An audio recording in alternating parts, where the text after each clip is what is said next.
All right, let's talk about what it really takes to build a modern security program. We're going to cover the whole shebang, from high-level strategy and putting a price tag on risk, all the way down to the nitty-gritty of testing your defenses. This is all about moving past just hoping for the best and building something that's truly resilient. Let's jump in. So it all really comes down to this one simple question. How in the world do you manage a risk you can't even see? How do you fight a threat that's completely invisible until the moment it hits you? This is, without a doubt, the central challenge for every single organization out there. The answer? Well, you make that risk visible. You find a way to measure it. You build your entire security program, and I mean every policy, every single tool, every person's responsibilities, around one single powerful concept: risk. From here on out, everything we talk about is all about finding, measuring, and then dealing with that risk. So where do we even begin with something this big? Well, you start with the blueprints. This is what we call the governance layer. It's the high-level strategy that sets all the rules of engagement for our entire digital defense. To put it simply, security governance is basically the official rulebook. It's the collection of policies that spells out in no uncertain terms how we protect our stuff, who's responsible for protecting it, and what's expected of every single person in the company. This is the bedrock, the foundation for everything else we're going to build. Now, the great news is you don't have to invent this stuff from scratch. There are amazing, established frameworks that can guide you. For instance, if you handle data from anyone in Europe, GDPR isn't a suggestion, it's the law. For companies that want a really flexible, smart way to manage risk, the NIST CSF is a fantastic choice that's respected worldwide. And if you need to literally prove to your customers that your security is top-notch, ISO 27001 gives you that official stamp of approval. Each one is a different tool for a different job. And you know what's really cool? Seeing how these frameworks are evolving. The brand new version of the NIST CSF, version 2.0, actually added a govern function and put it right in the middle of everything. This just perfectly shows that governance isn't some checklist item. It's the central command hub that directs everything else you do, from identifying your assets to protecting them and responding when things go sideways. It's all about strategy driving action. Okay, so we've got our strategic blueprint. But to make smart decisions, we have to get out of the world of abstract rules and into the world of concrete numbers. We need to learn to speak the language of the business. And you know what that language is? It's money. So let's break down exactly how you put a price on risk. First things first, you have to know what you're protecting. We call this the asset value, or AV. And listen, this is not just the sticker price of a server. Oh no, it's the total value it brings. Sure, the cost to replace it, but also the sales it helps generate, and even the massive fines you could face if the data on it gets breached.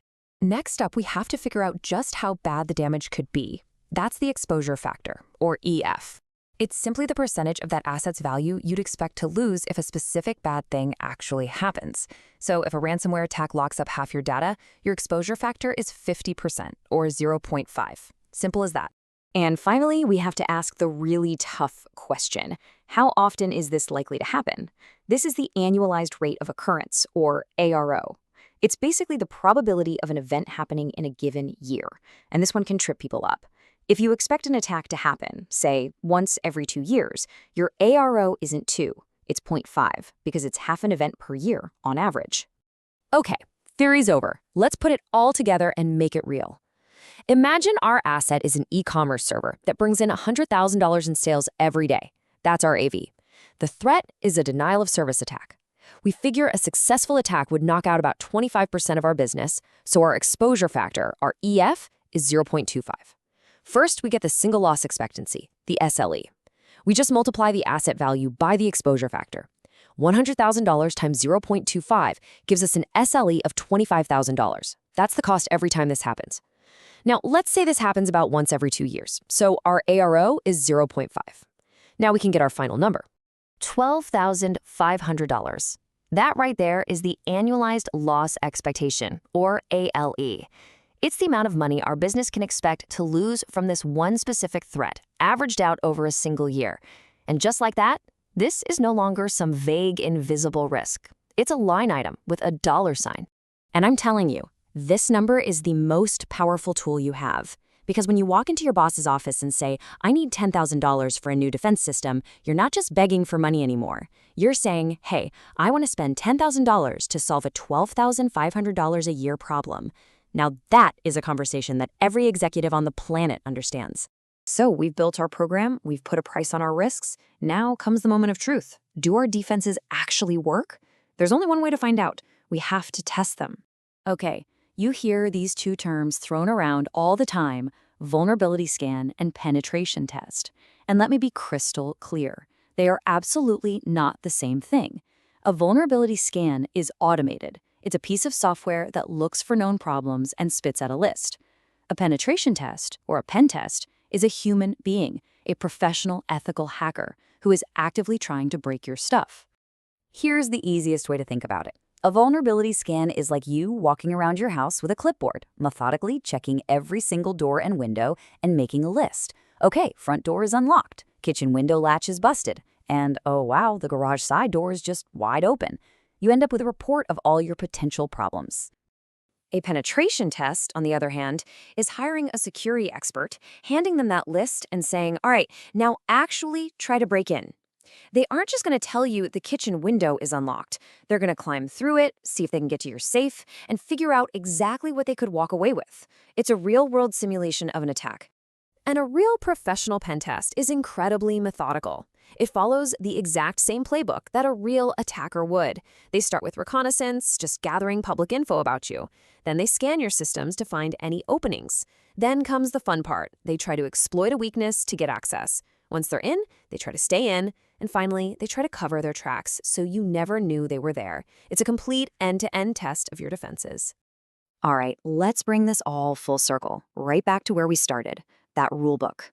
All of these ideas, the governance, the risk calculations, the testing, all of it needs to be written down and formalized into official documents that guide the entire organization. Here's a quick look at the absolute essentials for your playbook.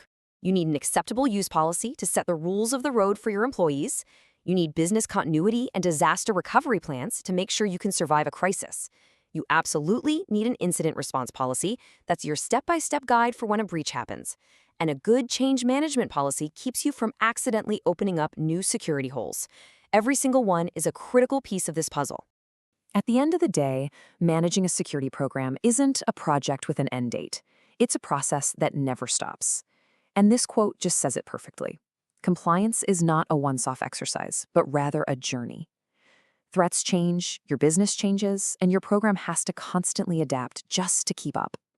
So, we've laid out the blueprints for governance, we've done the math to quantify risk, and we've walked through how to test your defenses. We've basically given you the map. The only question left is your organization really prepared for the journey ahead?